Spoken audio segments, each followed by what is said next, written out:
Lorsqu'on est victime de violences psychologiques, physiques ou sexuelles, de vols ou d'accidents de la route, on sait rarement quelles sont les démarches à suivre pour obtenir réparation.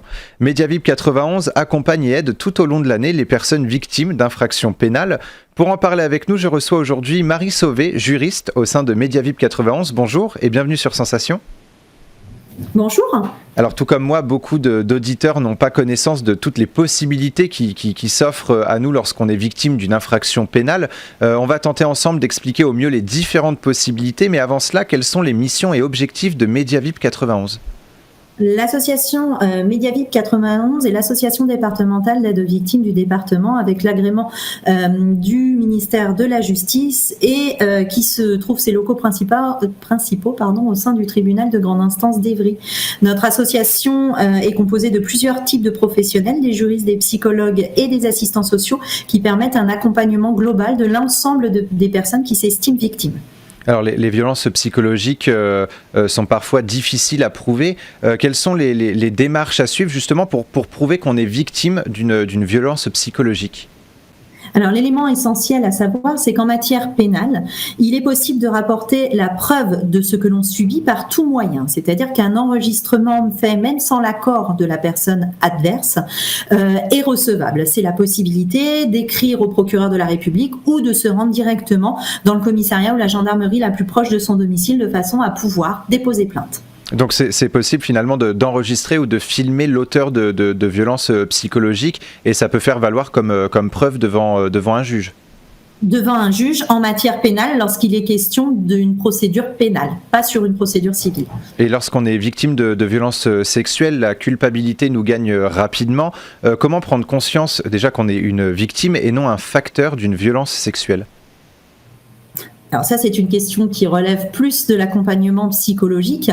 Je vais dire qu'à la limite, la prise de conscience, elle peut intervenir assez rapidement. La culpabilité est malheureusement effectivement le plus gros poids de ces victimes. La possibilité, c'est d'en parler, de trouver le professionnel avec lequel elle pourra évoquer cette situation et pourquoi pas travailler sur les conséquences psychotraumatiques que ça a pu entraîner. Et quels sont les meilleurs réflexes à avoir quand on est justement victime d'une violence sexuelle ? En parler. Chacun verra la possibilité d'en parler. Ça peut être à un proche, ça peut être directement à la police, ça peut être à une association. Le but étant de trouver, en fonction de sa propre personnalité, la personne qui sera susceptible, certes, d'entendre et pourquoi pas d'orienter vers des personnes compétentes. Alors chaque cas est différent, mais que risque au minimum un auteur de violences sexuelles ?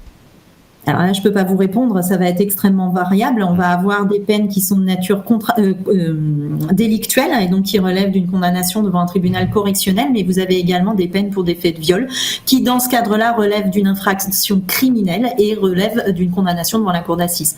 Donc ça peut aller jusqu'à perpétuité. Et juridiquement, quand commence une violence ? Quand commence une violence, c'est extrêmement large. Ouais. Je pense que je vais clairement pas pouvoir répondre à cette question. Quand commence la violence ? Quand la violence psychologique, c'est celle qu'on va être capable de supporter, celle qu'on va estimer anormale, c'est celle qu'on va pouvoir nommer, ou tout du moins se rendre compte que c'est pas normal. La violence d'un point de vue général, malheureusement, j'ai pas de définition précise à vous donner. Et les violences psychologiques, physiques ou sexuelles ne sont pas vos seuls credos. Vous êtes un petit peu sur tous les fronts. Alors justement, quelles sont les autres infractions pénales que vous défendez ? Alors, nous défendons, nous accompagnons les victimes pour tout type d'infraction pénale. Toute personne qui va s'estimer victime peut être reçue par Mediavip. Ça ne veut pas dire nécessairement qu'elle est en possibilité d'engager des poursuites. Ça peut passer du vol de vélo jusqu'à l'attentat. Au milieu de cela, vous mettez bien évidemment tout ce qui est violence intrafamiliale. Mais également, au sein de Mediavip, nous accompagnons les victimes d'accidents collectifs, de catastrophes climatiques, qui peuvent être malheureusement, on a vu des éléments se multiplier ces dernières années. Et on trouve justement, enfin bien souvent, hein, les citoyens trouvent ça très compliqué hein, d'avoir finalement, comment dire, d'avoir recours à la justice quand on est victime d'une catastrophe naturelle ou d'un accident de la route. Comment se passe l'accompagnement justement au sein de Mediavip? Est-ce qu'il y a plusieurs stades, on va dire, d'accompagnement? Est-ce qu'il y a d'abord un accompagnement psychologique avant d'aller directement vers le juridique, ou est-ce que ça dépend encore une fois des cas? Alors, ça va dépendre des cas et bien évidemment, il y a plusieurs portes d'entrée. Nos assistants sociaux se trouvent directement au sein des gendarmeries et commissariats, vont pouvoir être saisis directement par les forces intérieures. Ça peut être également des services sociaux de secteur qui disent voilà, je reçois cette personne, par exemple dans le cadre d'une information préoccupante concernant des enfants en danger, et moi je sens que la situation, l'un des parents est en danger vis-à-vis de l'autre.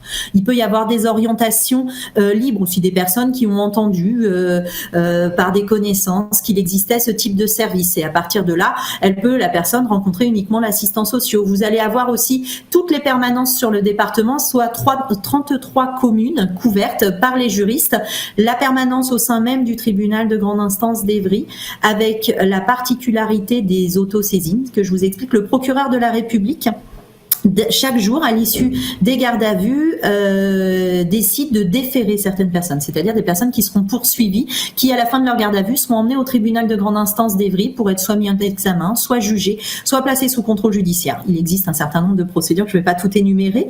Dans ce cadre-là, Mediavip a accès, les juristes ont accès directement aux procédures de façon à prendre contact de façon proactive avec l'intégralité des victimes.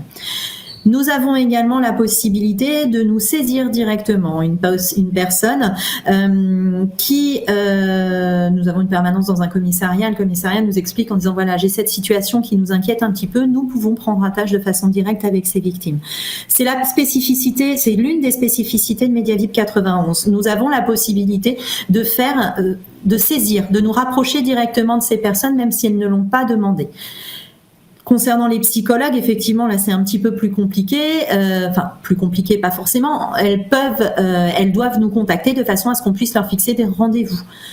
Elles n'ont pas besoin d'avoir déposé plainte, elles n'ont pas besoin d'avoir décidé d'engager des poursuites, mais en tous les cas, elles ont la possibilité de rencontrer un psychologue. Et alors, l'intégralité de nos services, bien évidemment, je ne l'ai pas signalé, sont gratuits et confidentiels et non limités dans le temps. Et justement, comment, quand on est témoin en fait d'un fait de violence envers un enfant, comment est-ce qu'on peut prévenir justement Mediavip, parce que des fois c'est les deux parents finalement qui sont auteurs de violences intrafamiliales. Quelles sont les démarches pour sortir un enfant de cette situation ?